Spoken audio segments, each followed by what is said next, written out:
Good afternoon, ladies and gentlemen. It's now 6 o'clock, and I call this meeting to order.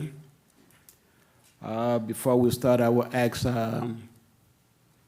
Pastor, what's his name?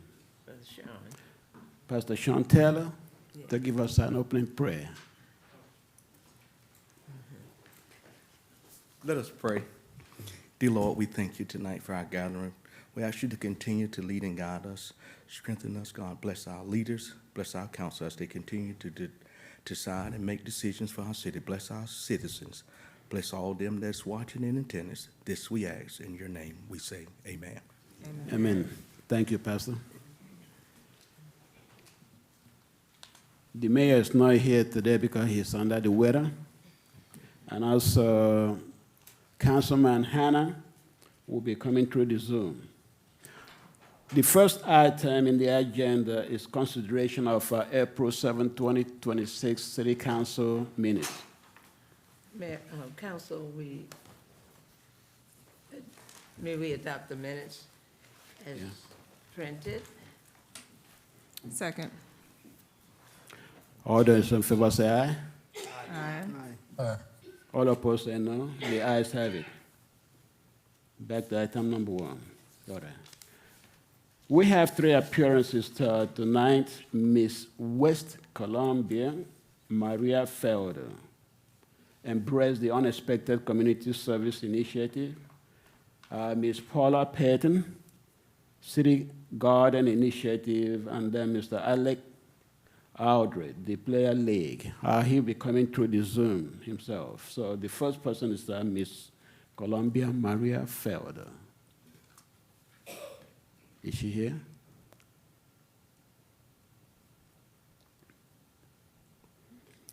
We'll go to the second person, Miss Paula Taylor.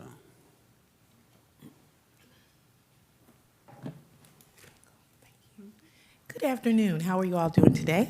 Good afternoon, ma'am. I am bringing to you an idea that is a wonderful idea. It is a community city garden right here in Orangeburg, South Carolina. But first, let me say thank you to the City Council. Thank you to the City Administrator, Mr. Every. Thank you to the Assistant City Administrator, Ms. Williams. I appreciate all that you have done, and please not let me forget Mr. Sean Taylor over Parks and Recreation. Thank you all for making this happen for me and Miss Anissa Johnson, but we're going to give you a little bit of detail about ourselves. I know we only got 5 minutes, but it'll go very fast. I am Paula Payton. I am here representing the community garden, and I want to be that project motivator and project manager, and I'll let Ms. Johnson go. Hello, everyone. I'm Anissa Johnson, currently at Claflin under the DEEP Initiative for Diet, Emotional, Economic, and Physical Health, and I'm providing my expertise as a garden coordinator to this initiative. Yes, and so therefore, at this point, I will start where we are going to go. So take this adventure with me through Orangeburg, and you will meet me at the Zimmerman Community Center. This is the site where we would like to put the community garden. We went through a couple of sites in our previous meeting with the city administrators, but this one seemed to be a very good site because we had a lot of land mass. Mm-hmm. So therefore, click to the next one. And the next one. Mm-hmm. All right, so this is the vision for the Orangeburg Roots and Wellness Garden. Why do we need a wellness garden here in Orangeburg, a community garden here in Orangeburg? Because it will be a community-centered and sustainable. We will also be addressing food insecurities because sometimes, you know, when it comes to being where we are, we have a lot of good things going on, but sometimes we have food apartheid when it comes to certain foods. So therefore, we want to make sure that everyone has their hands in this community garden in Orangeburg. We want to enhance downtown revitalization and also promoting civic pride and resilience so that you can get to know people in your community and be proud of what you're doing in your community.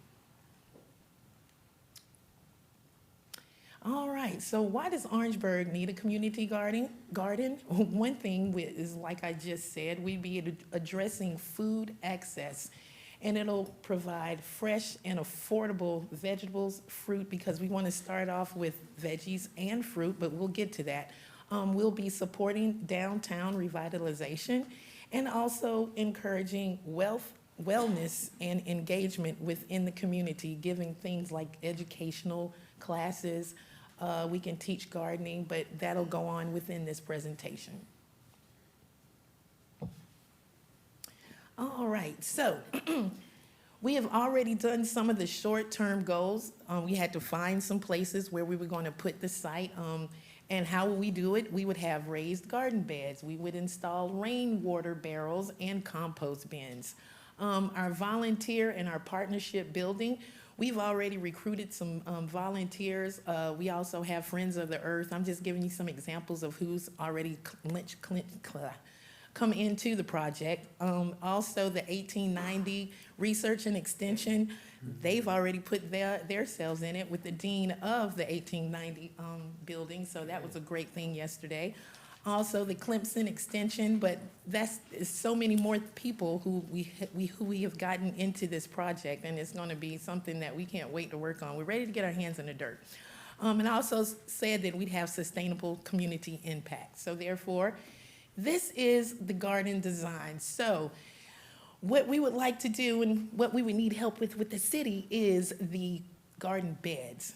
That's basically what we're asking for right now, and help in building those, but we can get to that later on. But the functional and access layout will help. The garden beds help when you raise them.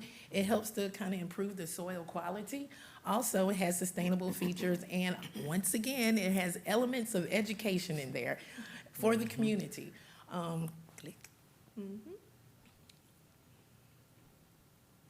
So, residents in that area and those who want to come into that area, because it is a community garden for everyone. That 5 minutes? Okay, gotcha. So therefore, residents' health and engagement, also, once again, downtown revitalization will always be a part of this, and support for variable populations, because we want people to, all right. That's it? Yeah, Is that my 5 minutes?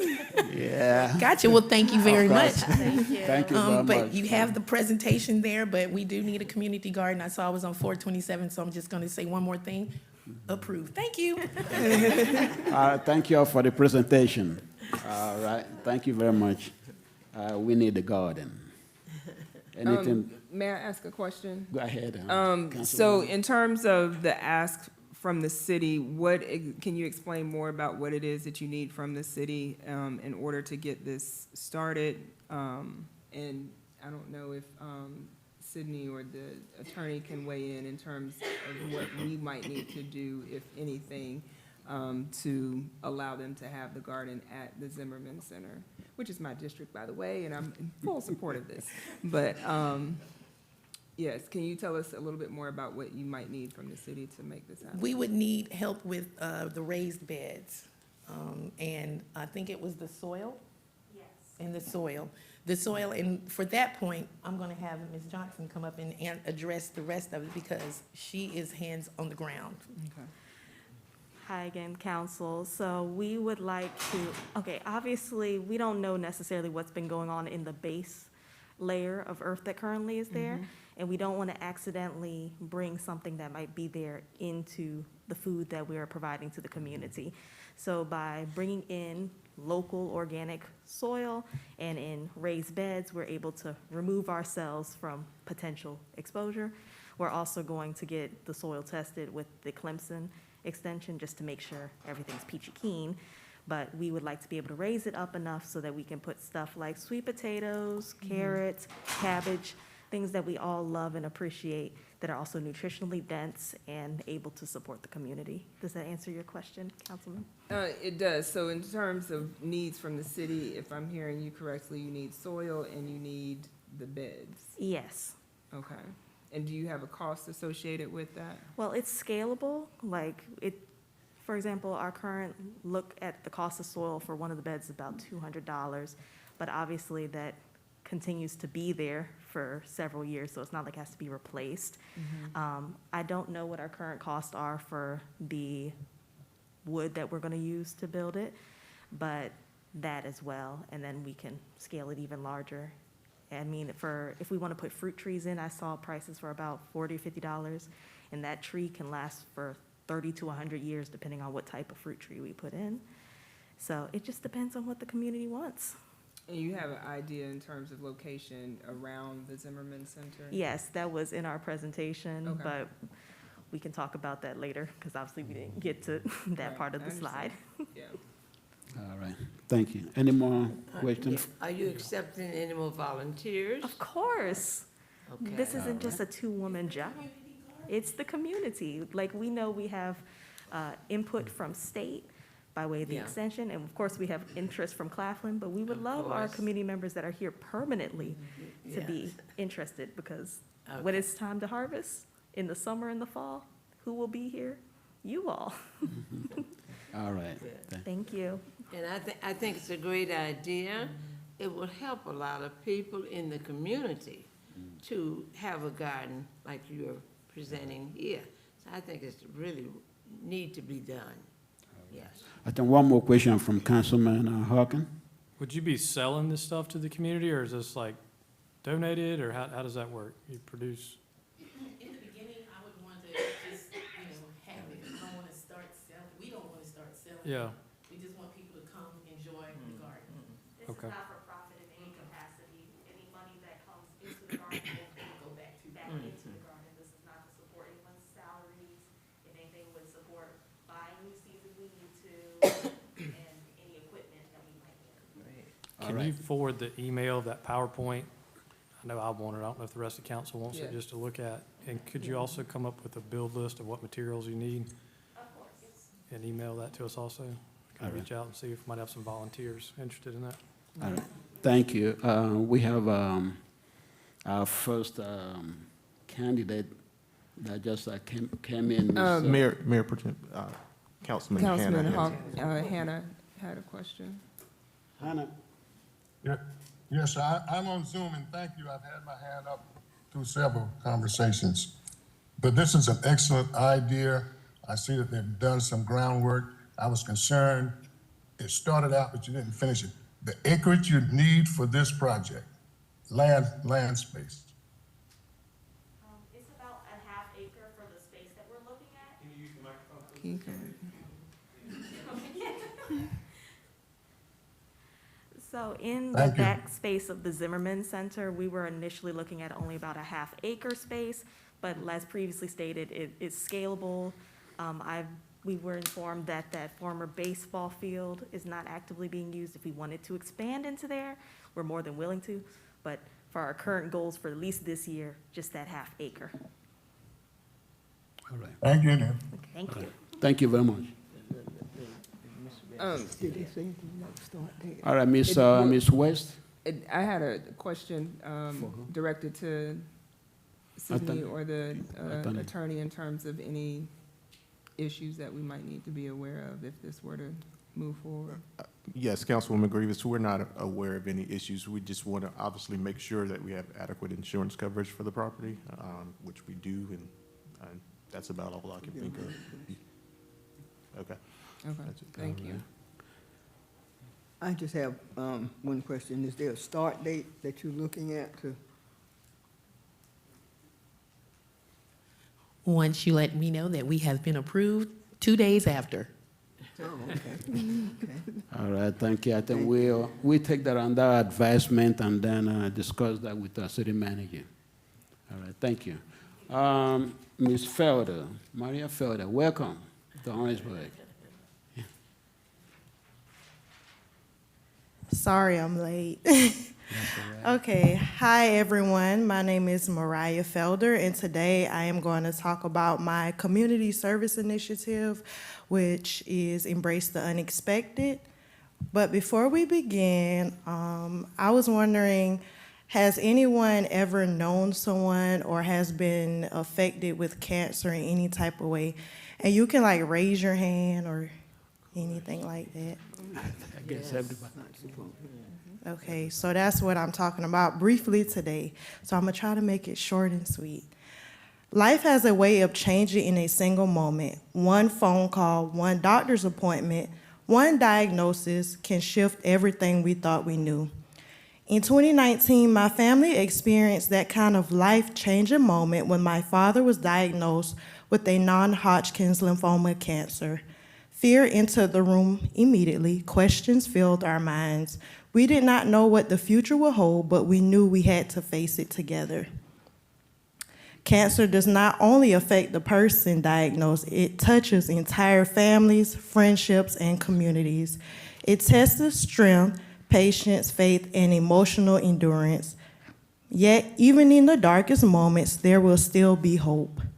Through the tireless work, compassion, and dedication of doctors, nurses, and healthcare professionals, my father fought through treatment and today is in remission. All right. Our family's journey also reflects a larger reality. In the United States, an estimated 2 million new cancer cases are projected in 2026, which is about 5,800 new cases every day. This is why embracing the unexpected means more than surviving hardship. It means transforming hardship into service. For the citizens of Orangeburg, I would like to organize a special travel experience to Roper St. Francis Healthcare for a free cancer screening event on May 20th from 5 o'clock p.m. to 7 o'clock p.m.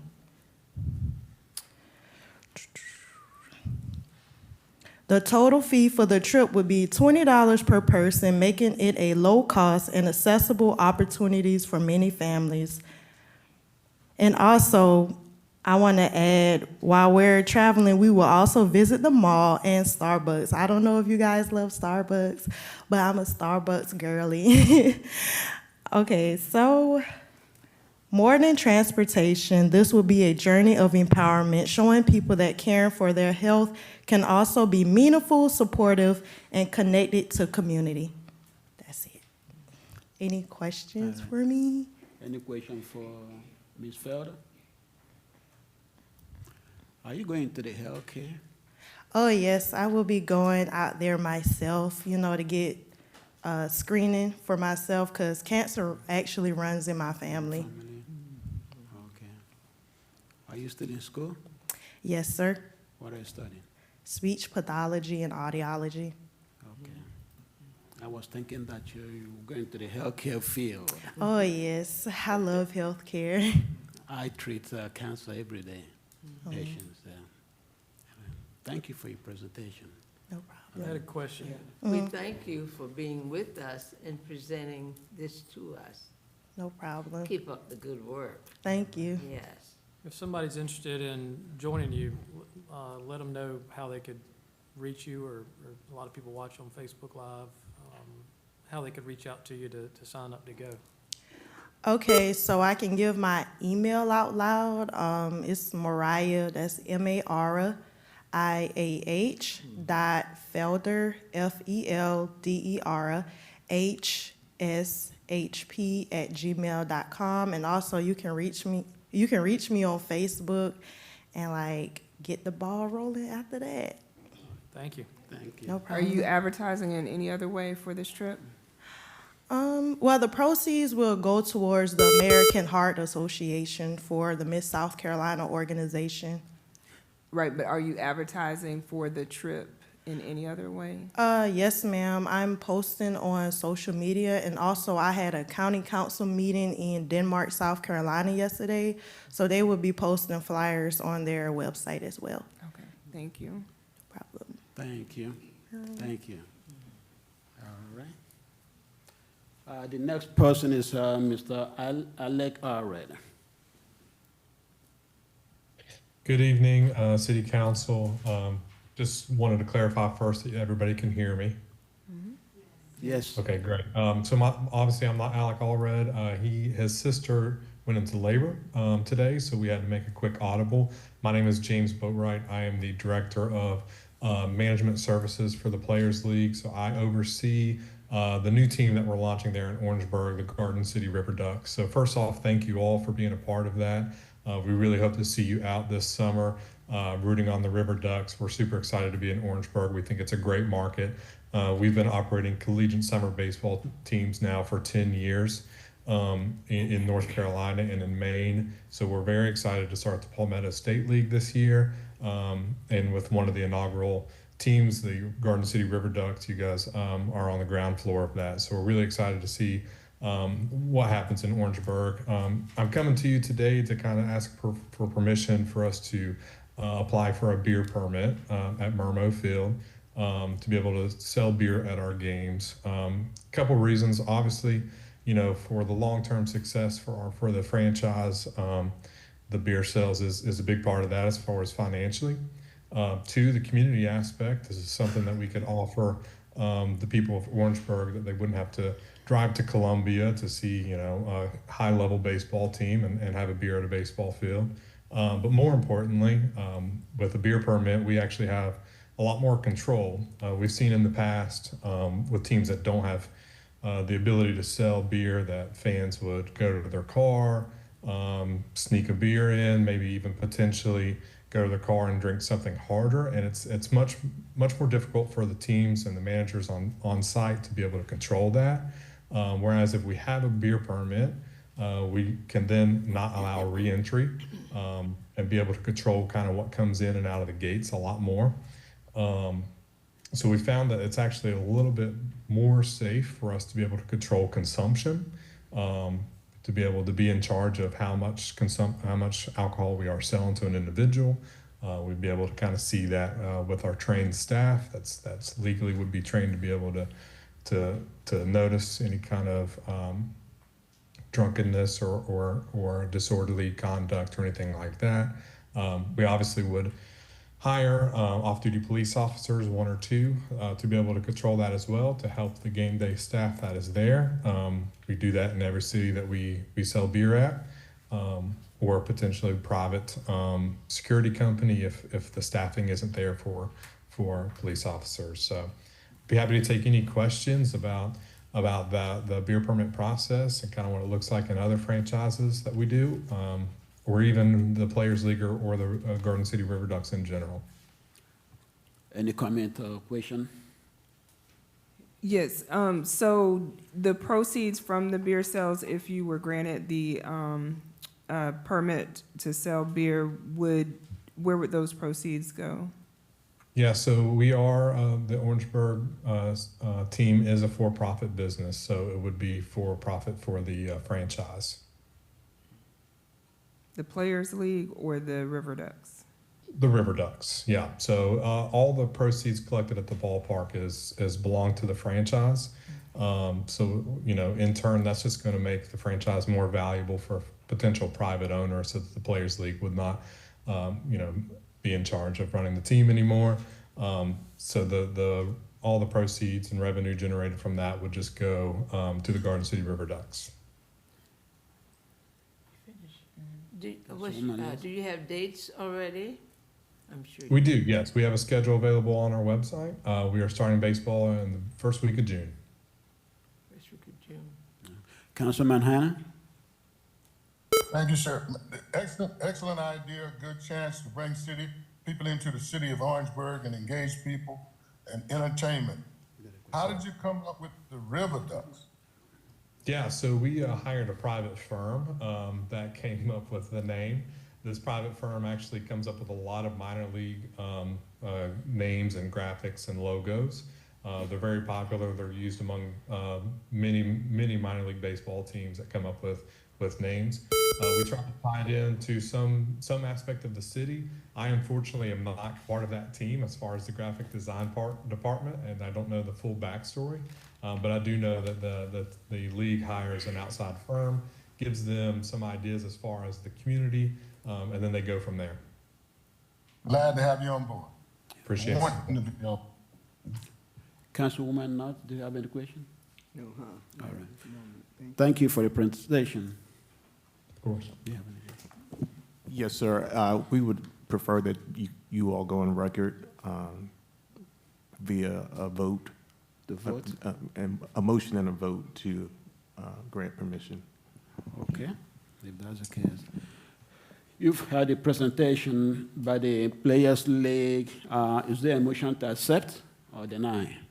I'll make a motion to accept, to sell alcohol, or Second to sell motion. beer, I'm sorry, at the Players League. Any second? I Second. think Hannah did it already. Hannah seconded. Second the Oh, motion. Hannah did. Oh, Yeah, okay. okay. It's been motioned and seconded. Motion by Councilman Hawkins and seconded by Councilman Hannah to accept the request to sell beer at the Players League. Call for vote. All those in favor? Aye. Aye. Any no? The ayes have it. Thank you, council. We appreciate that. All right, thank you.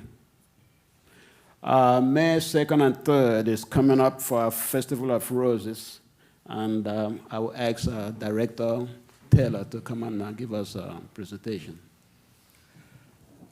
Good evening, Mayor, Mayor Pro Temp and Council, through Administrator Everin. Tonight, we want to talk a little bit about the Rose Festival as we get ready to gear up for the 53rd Annual Festival, what will be held in May 2nd and 3rd. I want to talk a little bit about some of our activities. We're going to, start with the kickoff with the 283rd Army Band from Fort Jackson. We'll celebrate this country's birthday with a show in our Stevenson Auditorium. So we will kick off that Thursday in Stevenson with a free show open to the public on Thursday, April the 30th at 7 p.m. We have the street dance that Friday night, and then we will have another show in Stevenson for some activities. So we're very excited about a week-long, that weekend of activity. As you can see, the schedule for events is kind of long. Vendors will be out. It will open up on that 2nd at 10, and on that Sunday the 3rd at noon. And so I'm gonna also yield and introduce our new park superintendent, Hartley Houston, as he can talk about the roses and the garden. So, Hartley. All right. Thank you, Sean. Hey, everybody. I'd like to introduce myself as this evening. My name is Harley Houston, and I'm the new Parks and Rec Superintendent. I have been working professionally in the landscape industry for 16 years, managing large private estates. I have managed organic gardens, fruit orchards, grape vineyards, rose gardens, English formal gardens, turf, and ornamentals here in South Carolina. My goal here at the City of Orangeburg is to make the gardens and all the greenscapes a place of beauty for all to enjoy and appreciate. In my eyes, I see Orangeburg as having great history, character, and the bones to really shine. And I believe with the efforts of the staff and myself, I really believe we can brighten the face and heart of the city and help Orangeburg show its full potential. As Sean just said, we're having the Rose Festival May 2nd and May 3rd. Currently, the roses are in full bloom. If you'd like to go down there, they're putting on a show currently, and I believe next weekend will be just the same. We're in a pretty severe drought currently, and with that, a lot of the turf is starting to brown up, but we've been keeping the irrigation running and also the roses and all the different flowers in the different areas, so that way we have some nice color for everybody that plans to attend. Our next immediate goals are to work on the Lady Fountain and the fountain that's in the Cypress Pond. And if you have any questions for me, you may ask. Any question for our new employee? Welcome to the city of Orangeburg. Thank you. What other gardens have you worked at? You mentioned a lot of different Mm-hmm. gardens that you've Yeah. been working with. Can you tell us some of the places that these gardens have been? Yeah, no problem. I've worked at Clarendon Plantation down in Beaufort, South Carolina, managing the pecan orchards, the fruit orchards, the rose gardens, the formal gardens, the turf, pretty much everything. Okay. And also I've worked at Bonnie Hall Plantation on the Cumbie River, managing the rose gardens there.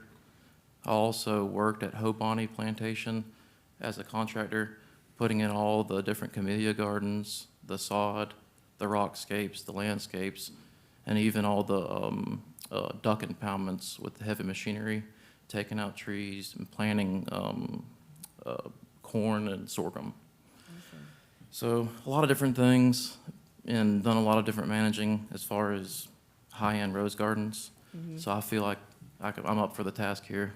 Yeah, a wealth of Yeah. experience. We're grateful to have you. Yeah, thank you. Any other question, comment? You from here locally or living here now? I'm not from Orangeburg, no. I actually live in Lodge, South Carolina, which is in Colleton County, outside of Earhart. And I've lived in Beaufort and Charleston for most of my life. So, yeah. I'm new to Orangeburg, but I've been through it many times. I also have private property where I manage my own longleaf pine forest with the forestry program here for the state. So I come through here on the way up to the Sandhills, where that is quite a bit. Good deal. Wonderful. You have any comment? Well, welcome to Orangeburg. You're not that far. Yeah, thank you. But we all love the roses, so we are expecting great things from you. Yeah. Yeah. No, I hope, I've told Sean many times, I believe this place is very special. It has great bones. It is, yes. And there's a lot of potential to even be greater with a little bit of cleanup and tidiness. So my job here is to make this place look beautiful, and that's what I plan to do. Thank you. I think you'll probably be of a great help to the City Garden Initiative Group. Yeah, I'm looking forward to talking to her. I have some ideas as well, like using maybe some cedar boxes instead of the pressure-treated lumber. Okay. We could probably get that milled up or something pretty easily. But yeah, I'm looking forward to working with them, and that'd be a pretty fun project. Good, Awesome. good. Thank you very much.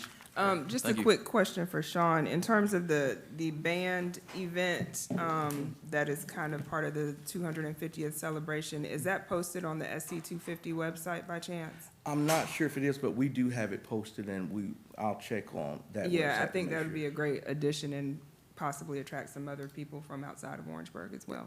sure. We will do it. Any other questions about the festival? Well, we're getting excited. You should have at your lectrum, the brochure and the rose pin for this year. Hot pink is the rose color for this year. So look forward to seeing you all out. Thank you. Thank you. How many vendors do we have this year?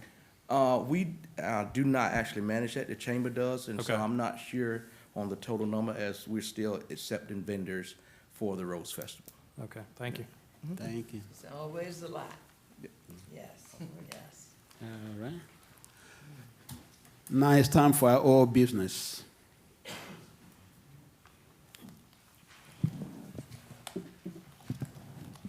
Good evening, Mayor Pro Tem Kalu and council. For old business, for your consideration, the second reading of an ordinance authorizing the transfer of approximately 1.3 acres of real property located at 1895 Columbia Road, excuse me, with tax map number 0174-17-08-005.000. As you all recall, the city is looking at potentially selling this property to Ms. Mizelle Brown Carter for $150,000. It's an old home that has been in the city's possession for quite a number of years. Ms. Carter has plans to turn it into a retail space, and the $150,000 sales price is comparable to what other properties have sold for in that particular area. Happy to answer any questions you may have. Any question for our city manager? This is the second reading of the ordinance to authorize the transfer of the approximately 1.3 acres of real property located at 1895 Columbia Road with TMS number 0174-17-08-005.000. Can I have a motion? I move I for move the approval. adoption of the transfers of approximately 1.3 acres of real property located at 1895 Columbia Road. Second. Okay. I guess, Councilman Hannah?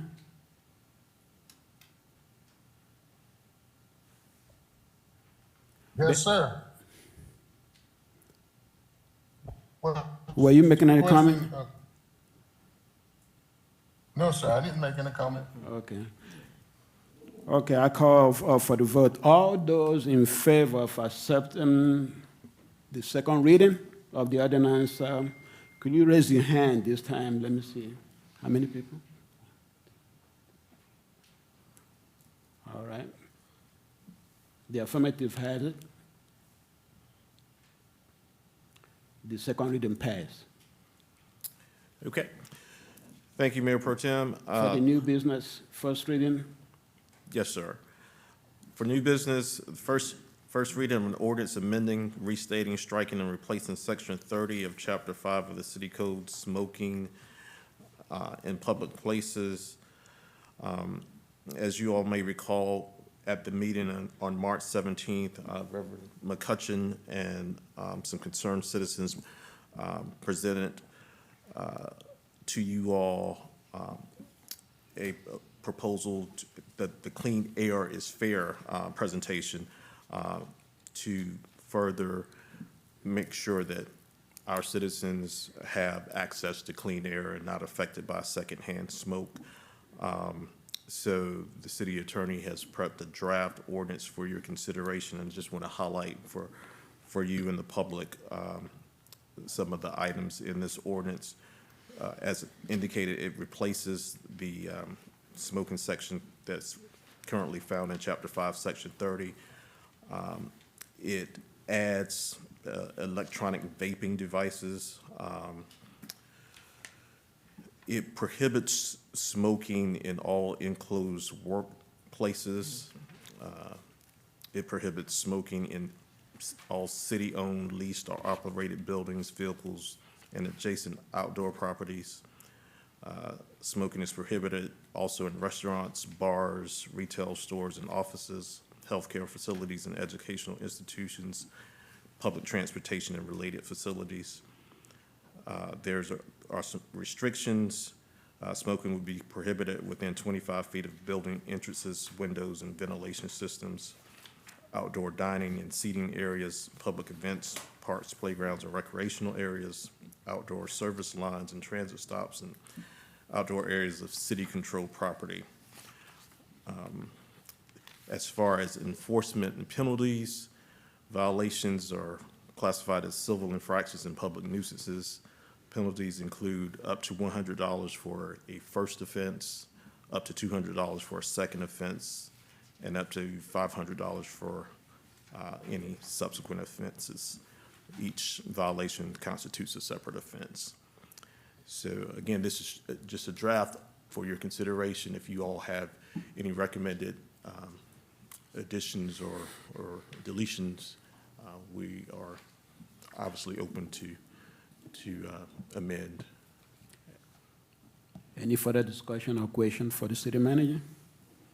I think in Section 2, where it says employers are required to enforce smoke-free environment, that's only employers of the city, right? I mean, like supervisors, that could be kind of construed that almost like it's trying to, like if you got a private business or whatever and you want to smoke a cigarette in there, you know, you should be able to smoke a cigarette in your own private business, right? The intent is that anything that is open to the public generally would require enforcement. So if an employer has a space that is open to the public to access that space, then the employer would be expected to maintain the smoke-free environment. And if they didn't, they'd be in violation? Correct. So if I own my own business and I want to smoke a cigarette in it and it's open to the public, I can't? I'd be in violation? The way this ordinance is drafted, that is correct.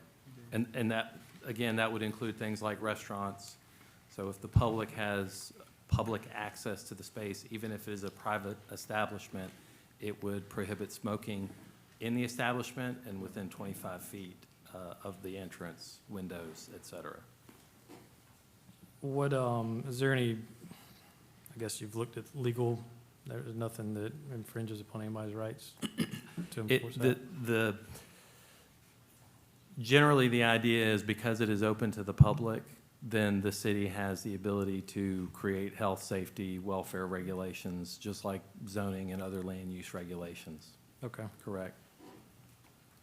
all right. Now, whether it is an appropriate policy matter, And we haven't heard anything from any businesses in the city regarding this. I know this is the first reading of it, so you haven't received any calls or anything from any local businesses or anything? I have not, but as you indicated, this is first reading, so Right. once it gets out into the public sphere, perhaps we might have more commentary. Obviously, Reverend McCutcheon and others have expressed their desire for it. Do you intend to have a public hearing after the second reading? We can have a public hearing if that's what you all want. I mean, if we have to make the law for the public, we want to hear from them too, Yeah. what they, what they think. Yeah. Now, traditional tobacco products, I couldn't use Skoal in a private, I mean, if I own my own business and I wanted to put a chew in, I can't? that's, again, that's the way this is drafted. Really? Wow. Guess I have to leave my chewing tobacco in my own car. Can I do it in my own car if I'm in the city? I believe as long as the public doesn't have access to your vehicle. Guess I better lock it. I think it's a good thing, but I think it needs to be tightened up. I don't think that's, I mean, I don't agree with that, but that's just my own opinion. Yeah, if y'all let us know Yeah. any suggested amendments. I do believe that this is very good because we have to realize everybody doesn't want to smell the smoke. If you're smoking, then go outside and be, and let yourself have that, not spread it out to other people. So I think it's a great idea for us to have this and say that none smoking in public places. It is very important. The little smoke sometimes will affect other people much more than it will affect the person who's smoking. And I would just respectfully ask again, if you all have any suggested amendments or revisions, if you could just email them to the city attorney and myself, and we can bring those forth for the next reading. I have one If question, you get to more of a statement, I guess. So if I live in a neighborhood and I have a neighbor somewhere around me that smokes marijuana excessively, and I can smell it within my own house, I guess they're on their own private property, so they can do that even though it's against the law? I think the smoking ordinance would be a secondary consideration from my perspective. I Yeah. think generally the fact that the marijuana is illegal Yeah. would be the primary reporting offense. Obviously, Chief may want to weigh in on enforcement. But to your point, the intent in the drafting, and what I understood the intent was behind the potential creation of the ordinance, was to deal with public spaces. Gotcha. Essentially, and public access, not public just city-owned, but public access spaces. So the idea that you as a private resident may have an issue with a neighbor who's doing anything on their property that may be creating a nuisance on your property, whether that's burning leaves, smoking marijuana, smoking cigarettes, there's an animal control ordinance on later.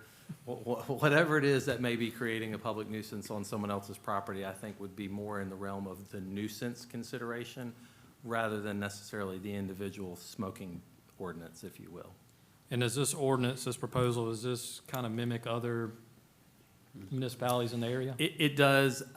There are a number of these that have sort of circulated both in South Carolina, various cities and counties, and elsewhere throughout the country. Again, terrible examples, good examples from all over the place. This is one example. There are certain examples that may go even further from council's perspective than what's in here. There are others that look much more like what the city has in place now, which literally only names 4 outdoor venues where smoking is prohibited in the city, and those are city-owned venues, or they were at the time that the ordinance was enacted. So it is a very wide space. But by the way, Councilman Hawkins, one other comment about your question earlier. I think the intent for smokeless products was not to be covered, but I do understand that in reading the definition, it could be potentially read that way. So if that's a concern, we can, as you said, tighten up that language. All right, thank you. Thank you. Any more? And I just want to say that this isn't the first time we've talked about this. We have talked about this, Reverend McCutcheon and Miss Henry comes to us all the time with the clean air. And it's just common knowledge that people would like to have clean air. There's so much, the young lady talked about cancer and all the other things. My God, it's not that much to say that we do not go with something like this, that we will help people be healthy. It is so important to be healthy. And this is just a part of it. We're hoping that everyone will work with this and say, no smoking around us in public place. Should be done. You should care more about yourself. Really, I care about me. We care about you too. Any more discussion? Councilman Hannah? Okay. Councilwoman Sandra? Ms. Knapp? No. Okay. Can I have a motion to vote on this first reading? I move that we adopt the ordinance amending, restating, striking, and replacing Section 30 of Chapter 5 of the City Code, smoking in public places. Any Second. Okay. It's been motioned by Councilwoman Annette and seconded by Councilwoman Liz that we approve the first reading of the ordinance amending, restating, striking, and replacing Section 30 of Chapter 5 of the City Code, smoking in public places. Are you ready for the question? Question. All those in favor say aye. Aye. No. Okay. How many ayes? Can I see your hand? Ayes. Hannah got his too. Okay. And one no. So the ayes have it. Yes. Number 4, ordinance authorizing the transfer for approximately 0.28 acres. Thank you, Mayor Pro Tem Kalu and council.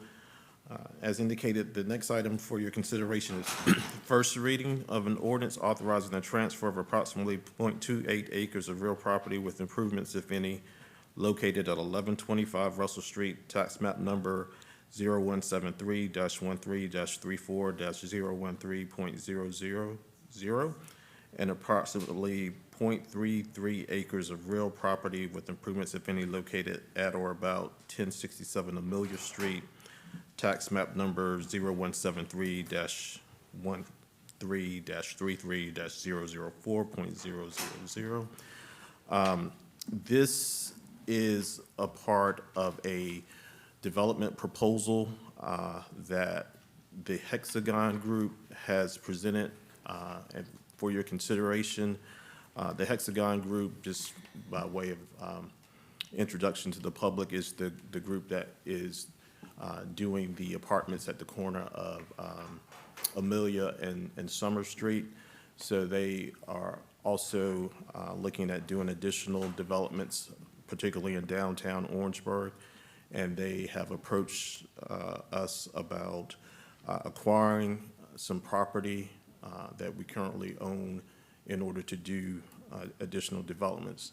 The first development that you see before you on the screen would be a retail, this is located, by the way, at 1067 Amelia Street. It would be a retail space with apartments. Let me get my notes here to tell you exactly how many units.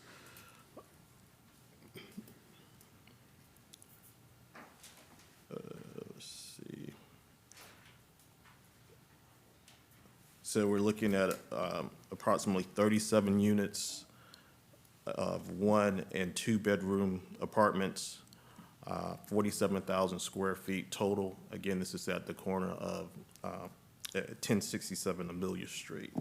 And so that's one rendering. That's another one.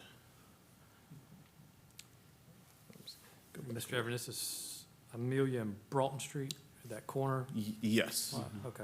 Yes. And what they're asking in terms of an incentive to purchase the property, they would like to purchase it at 5% of its property tax appraised value. So in the case of the 1067 Amelia Street property, the property tax value was $39,529. 5% purchase would be $1,976.45. What we have done in the past and what we recommend doing here is to put some clawbacks or reversionary clauses in any purchase sales agreement that would require the developers to begin construction within a 2-year period. If they do not substantially complete the project within a 4-year period, it would revert back to the city, or at least the city would have the option of purchasing the property back at the same price that it was sold with any improvements thereon. So that is the 1067 Amelia Street property. They're also asking to purchase the 1125 Russell Street property, which is the old, Braxton Shoe Store. That would be another 1- and 2-bedroom mix of about 42,000 square feet with 31 units, along with a sports lounge bar on the first floor. There's some additional renderings.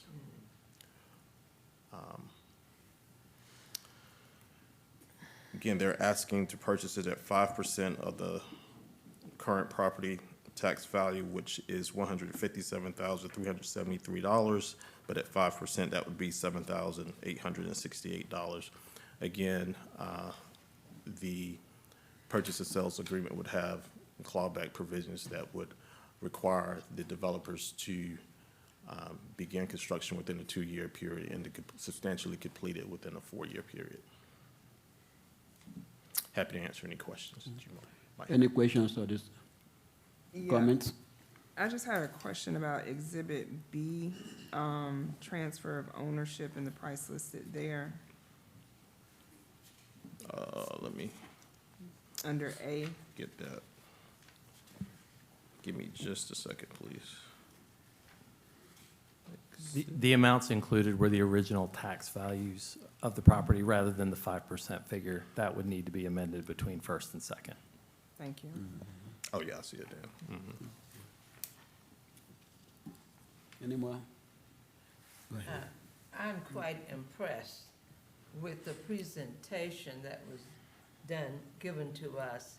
And I think it is so necessary that we look at bringing more into the downtown areas. I've been into Somerville and different places where people are just moving all about all day and half of the night in different places. We could have the same thing. Economic is what we are all about. The more people we have coming into Orangeburg, the more we will have. So I think it is quite a necessary thing that we work with them to bring this kind of business downtown Orangeburg. And it's been a while since we've had good collaboration for downtown, so we need to look at this very hard. And the stipulation you said was they must start within 2 years and then complete the project within 4 years? Yes, sir. And that date starts, I guess, whenever the transaction is completed and is Yes. finalized? The one in downtown, 1125 Russell Street, Yes, sir. 1 to 2 bedroom. Yes, sir. What about parking for the tenants? So there currently is parking behind there, and there's also obviously parking on the opposite side of Russell Street behind those set of buildings as well. There's a public parking space there as well. Okay. And it's enough spaces to accommodate the number of units that they want to put in both of these. I think so, but I will confirm. I will confirm. All right. Any more questions? Councilman Hannah? All right. Can I have a motion? I move to approve the first reading. This is the first reading. It's the first reading. Yeah. It is the first Yeah, reading. it is the right? first There has reading. to be a second and a third, right? Yes, Okay. yes, ma'am. The first reading, authorizing the transfer of approximately 0.2 acres of real property with improvements, if any, located at 1125 Russell Street, and approximately 33 acres of real property with improvements, if any, located at or about 1067 Amelia Street. Second. A motion has been made by Councilwoman Annette and Councilwoman Lee seconded it to pass the first reading of the ordinance authorizing the transfer of 0.28 acres of real property, those residing on 1125 Russell Street, and also 0.33 acres around 1067 Amelia Street. Any more question or call to answer? Question? All right. All those in favor say aye. Aye. You vote here. Aye. Okay. The ayes have it.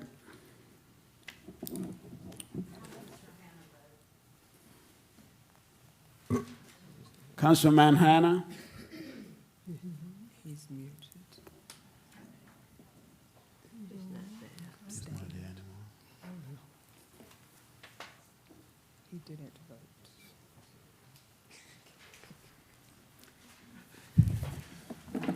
Matters affecting DPU? Excuse me, good afternoon, good evening, Mr. Mayor Pro Tem Kalu and members of council. Item number 5 on your agenda is a resolution recognizing April 18th as Line Worker Appreciation Day.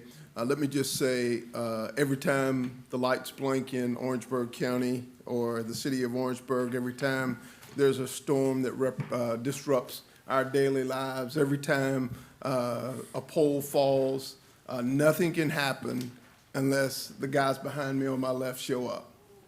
They are the faces that power the reliability that we tout in our community about how reliable our electric system is. And so we wanted to take this opportunity to bring them and show you who they are and give them the well-deserved applause and adoration for all the hard work they do in this dangerous task that they undertake every day. So I'd like for all of those guys to stand. They have Wade Holmes, who's the Electric Division Director, Christopher Summers, who oversees and supervises the linemen. But these men do what it takes to keep us powered every day, and I'd like to give them a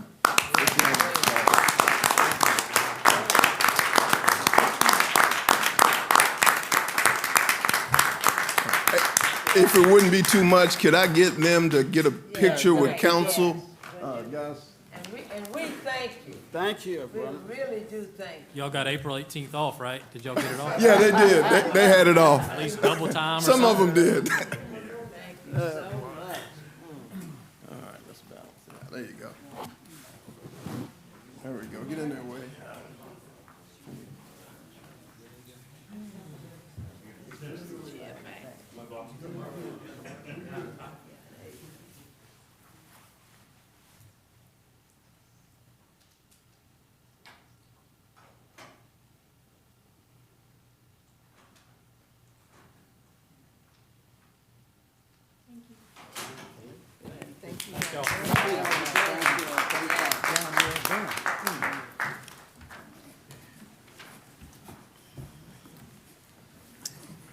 thank you for giving us that moment to, again, recognize these men who do very difficult but much-needed job.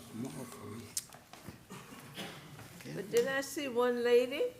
No. We did have the first. All right. The second item on the agenda, Mr. Mayor Pro Tem and members of council, is recognition of the wastewater treatment plant staff. They are not here today, but I do want to take this opportunity to recognize them. Let me tout all of these folks. The electric division, a couple years ago, were awarded the RP3 designation from APPA. Our water treatment plant was awarded the Presidential Award for the Partnership for Safe Water, which is their highest award. And then now our wastewater treatment plant has been awarded the Facility Excellence Award presented by the South Carolina Department of Environmental Services. It is an award that demonstrates that we at our water treatment plant operate at the highest standards, that we go above and beyond what the basic standards are. So we are proud of the work they do and the way they take care of our system, and we protect their environment and serve our citizens. We believe that we have the best staff in the state, and again, want to recognize them for the award that they've just been given. You may have already seen it. We put it out on Facebook, but I wanted to formally acknowledge them in front of council to give them their just due as well. So good award to recognize the continued work that they do. And that is all. All right. Great. Let's make it official by reading the resolution. A resolution recognizing April 18 as Line Worker Appreciation Day. Whereas America is powered by thousands of independently owned and operated electric generating facilities known as power plants that generate electric energy, and whereas those power plants are connected to a complex energy system called the electric grid that is comprised of over 5 million miles of transmission and distribution lines that deliver energy to homes, businesses, churches, hospitals, and schools across the country. And whereas the electric grid must be maintained in operation 24 hours a day, 7 days a week, and 365 days a year in rain, cold, hurricane, and tornadoes, and must be capable of withstanding any hazard that occur. And whereas this system of electric lines is kept in a high state of readiness by 120,306 dedicated and skilled men and women known as electric line workers that work for all the independently owned and operated utilities across America. And whereas electric line workers are a cohesive group that must work as highly effective teams in very hazardous situations under very rigorous conditions that respond to disaster areas to restore power to victims' homes, and has been ranked as one of the 10 most dangerous jobs. And whereas the line workers from the Department of Public Utilities are particularly dedicated and hardworking men who risk their lives daily working in extreme dangerous situations to ensure that reliable electric energy is delivered to the Departments of Public Utilities, homes, and businesses. Whereas it is most fitting and proper that the city of Orangeburg set aside a special day to recognize and honor those dedicated professionals. Now, therefore, the City Council of the City of Orangeburg, and on behalf of Orangeburg, grateful citizens, do hereby proclaim April 18 as Line Workers Appreciation Day in the City of Orangeburg, and call upon the people of Orangeburg to be particularly mindful of the dangerous work done under exciting conditions day in and day out by these dedicated workers, and show their appreciation at every opportunity by recognizing line workers throughout Orangeburg, adopted by the City Council on April 21st, 2026.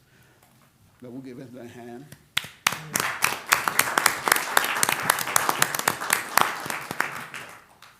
And that is it. I did get ahead of myself and did the wastewater treatment staff already, so we're done.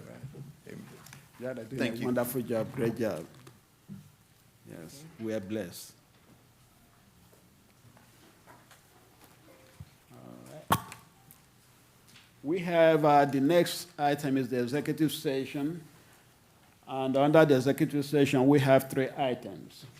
Discussion of employment, appointment, compensation, promotion, demotion, discipline, or release of an employee. South Carolina Section 30-4-70A1, Finance Department. The next is discussion of negotiations incident to proposed contractual agreement and proposed sale or purchase of property and the receipt of legal advice, Section 30-4-70A2, Airport Hangar Lease. The next is receipt of legal advice, Section 30-4-70A2, Animal Control Ordinance. And we'll be coming back to the open session to take a vote on second reading of an ordinance amending, restating, striking, and replacing Chapter 12 of the City Code, Animal Control. May I have a motion to go into executive session at this time? So moved. Second. It's been properly motion and seconded that we go into executive session at this time on all those items. All those in favor say aye. Aye. The ayes have it. We'll be coming back. I don't know how many will stay back, but it won't take long. But we'll be coming back to take a vote.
A motion to get back to the open session. So moved. Second. It's been motion and seconded that we'll come back to the open session. All those in favor say aye. Aye. Aye. The ayes have it. In our executive session, we discussed about 3 things, and we are now back in open session to do a second reading of an ordinance amending, restating, striking, and replacing Chapter 12 of the City Code, Animal Control. Can I have a motion? But Mayor Pro Tem, council and council members, I move that we extend this ordinance by giving ourselves, I move that we extend this, carry over this the ordinance until we are sure that we know what Understand. we are really doing here. Okay. Any second to that motion? Second. Any discussion? No? Very no further discussion. Are you ready for the question? Aye. Aye. Aye.